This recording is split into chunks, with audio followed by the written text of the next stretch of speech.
आज विज्ञान मानत है पूर्णिमा के आसपास ज्वार भाटा समुद्र में ज्यादा होते, चंद्रमा किरण के प्रभाव।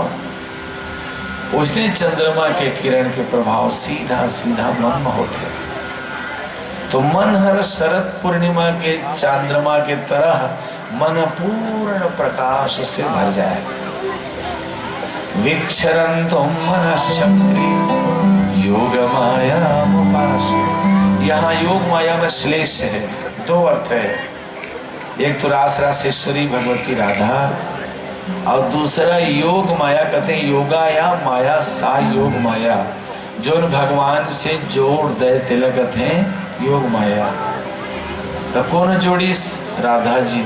और दूसरा ई अवतार में योग माया भगवान की बहिनी है, जो कन्या के रूप में यशोदा का अवतार ले रही है। तो बहिनी ने लेके जाए कुछ गलत काम करे बस।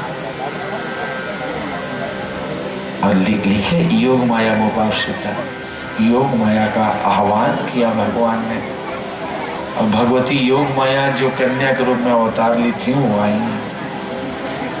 इसलिए याद रखना, ये महारासर ये चमड़ा के आँखी में नहीं दिख सके। अर्जुन हर भगवान के विराट रूप अपन आँखी में नहीं दिख सके। भगवान दिव्य दृष्टि दिन तो भगवान के आँखी से भगवान के विराट रूप देखे सके। वैसे ही इन चमड़ों की आंख से जहाँ राग और द्वेष है, इनसे महाराज दिखाई नहीं पड़ता।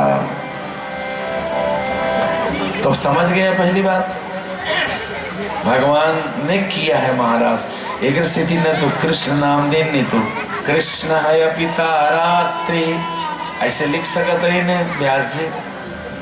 न कृष्ण लिखिन, न मोहन लिखिन, न माधव लिखिन, का लिखिन भगवान पिता रात्रि। भगवान ने उस रात्रि को, शरद पूर्णिमा की रात्रि को योग माया का आश्रय लिया, बांसुरी बजाई और खींचकर गोपिकाएं चली आई। ये बांसुरी की आवाज न केवल अधिकारी गोपी मन सुन सके, सब नहीं सुने। जेमा वो पात्रता आगे रही से महाराज में भगवान शिव सुने, वो दौड़ के इन गोपी बन के, ब्रह्मा जी सुनी हो, नारद जी सुनी हो, सनकादि सुनी हो, ये नहीं।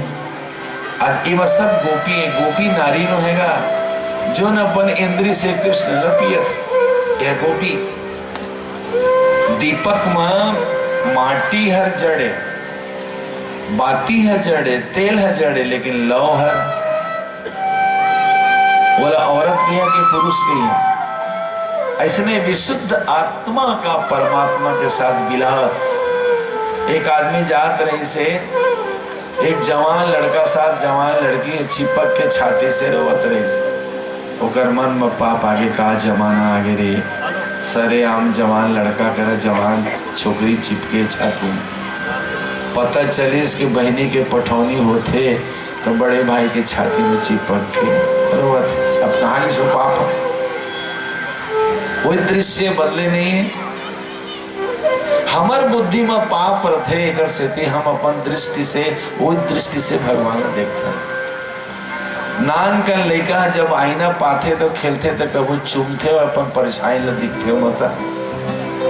आ छोटे ठुमुक ठुमुक रहेगा थे साल भर के है, और कभी देखी अर्पण दर्पण लमा धरा दिस ना, तो अपन रूप देखा थे, कभी चुमा थे, कभी चाटा थे जीव में।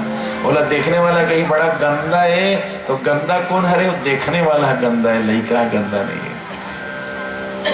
तो जैसे अपने प्रतिबिंब से नन्हा बच्चा खेलता है, वैसे हम सभी परमात्मा के प्रतिबिंब हैं। अपने प्रतिबिंब से बिंब स्वरूप परमात्मा खेलता है। इसलिए आत्मा का विशुद्ध परमात्मा के साथ विलास ही रास है।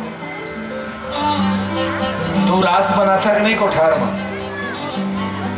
गिने सखिया धान के बीज में जब अनंत हो जाते तो ये रास कहलाते।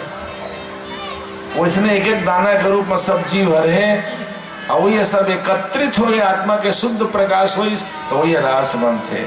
विशुद्ध आत्मा का परमात्मा के साथ जो विलास होता है उसे हम कहते हैं महारास।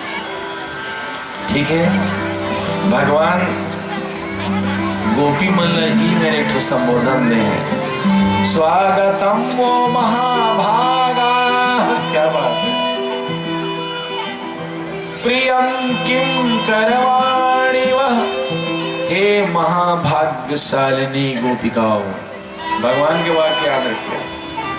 भाग्यशाली, बड़े भाग्यशाली और महाभाग्यशाली, ये 3 स्तर होते हैं। गोपी मन के स्तर कहाँ पहुंच गए इसे? तो स्वागतम वो महाभागा, ओ महाभाग्यशालिनी गोपिकाओं, तुम्हें प्रिय लगे ऐसा मैं क्या करूं। कृष्ण अनुनय भी न करे। बहुत सारी बातें हैं।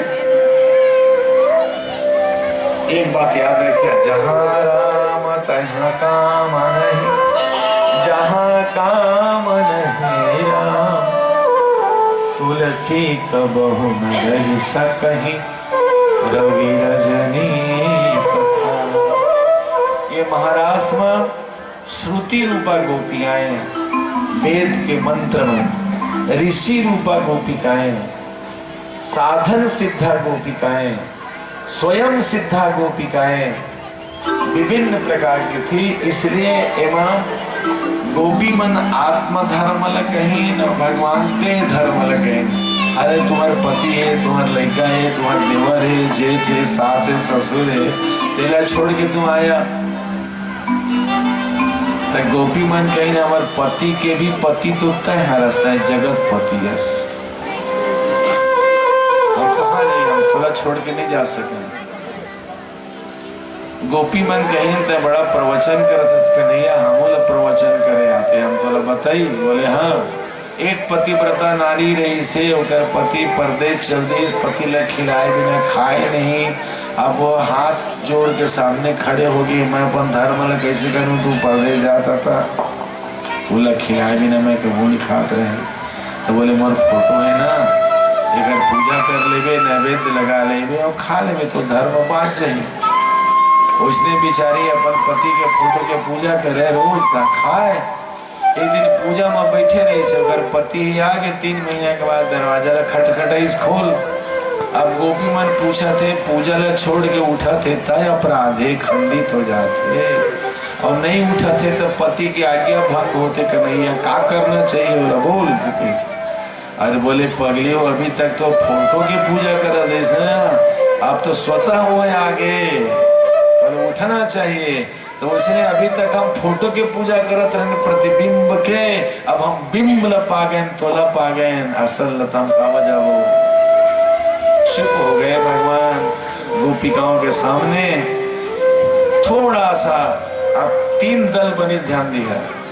एक दल में सबे गोपी के बीच में एक कृष्ण, दूसर दल में 2 गोपी के बीच में एक कृष्ण, और तीसर दल में हर गोपी के पास एक कृष्ण। 3 दल बने इस रास मंडल के। उसके बाद भगवान जब अंतर ध्यान हो गए ना बीच में, तो रोए लगी गोपी मन, अपने आंसुओं से पूरे ब्रजमंडल को सींच दिया। अंत में रोवत रोवत कहीं